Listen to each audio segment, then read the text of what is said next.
þetta mál strokufangans í vikunni þegar þeir voru að hafa upp á þessum strokufanga og voru svo búin að handtaka eða tvisvar búin að ná í strák sem að líktist strokufanganum og það gaus upp náttúrulega og svo náttúrulega í framhald af þessum hinum famösu ummælum Sigurðar Inga þá gaus upp hérna alltaf umræðum að hvort við værum ekki bara ansi miklir rastar á Íslandi.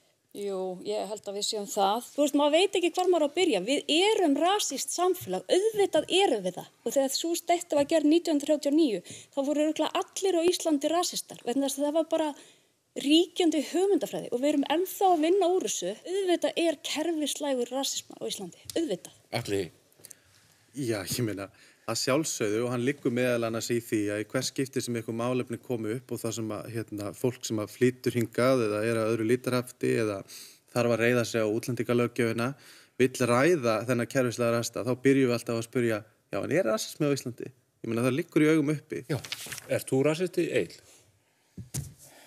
Það rosalega erfitt að svara þessari spurningu. Þess að maður getur náttúrulega lent í verið í einhverjum aðstæðum þess að maður Þú lýstir því yfir að við værum öll rasistar? Auðvitað allt svona, allir fordómar, þeir heita fordómar að því við dæmum ósjálfrátt. Já, þú lýstir því yfir að við værum öll rasistar? Við erum rasist samfélag.